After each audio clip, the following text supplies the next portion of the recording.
Keeping your job takes on a new meaning when those around you are losing theirs. But some experts say now is the time to come on out of that bunker and think about actually growing your career. Yeah, exactly. How do you do that? Maybe starting to think a little like a corporation. In today's Work It Wednesday, why you need a personal brand. Many U.S. companies survived the Great Recession by trimming staff and finding ways to boost productivity, which means all of us have had to work on upping our game and finding ways to prove our worth. Executive coach Chuck Bolton says one way you can do that is to build a personal brand. What do you mean by a personal brand, and exactly what is it? What are some examples of this? What I define as personal branding is really bringing your true self to your work and doing your absolute best at work. That's really your personal brand. It should reflect the things that are your strengths, the things that you're passionate about, the activities that give you juice, that you can do really well, that distinguish you. And it could be something as simple as providing great customer service.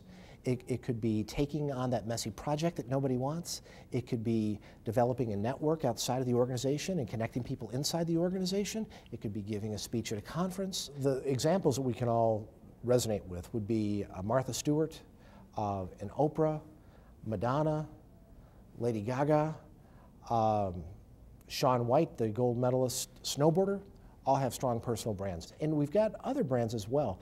That server at Caribou who goes the extra mile. The flight attendant who does a great job, not because she's paid more to do it, because she has real pride in her work. Or that babysitter that always seems to be available and does a great job with the kids and leaves the house in great shape. Those are people who have developed strong personal brands. How do I define my brand then and start to put it to work for me? So if we're going to build our own brand, the first thing we need to realize is that there is no roadmap. But what we can each do is to identify one or two areas within our work world that we can really lean into, give discretionary emotional effort, and make a real difference.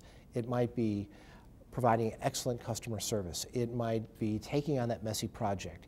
It might be connecting people with the organization. It might be coaching and inspiring other people. But we've got to decide what works well for us and what's going to create value for our customers, lean into it, give great emotional effort to it, and others around us are going to see that, and it's going to vault the value of our brands. That's how we can go about creating our personal brands at work.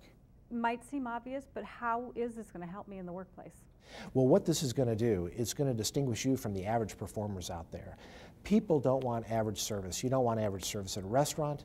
You want great service. And so you want to be seen as the best at what you do, whether you're a photographer, whether you're a realtor, whether you're a flight attendant, whether you're a news anchor. You want to be your best, and the way you can do that is by being conscious of building your personal brand.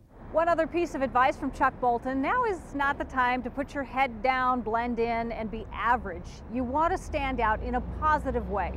For more information on building a personal brand, head to care11.com, click on Career, and that's Work It Wednesday.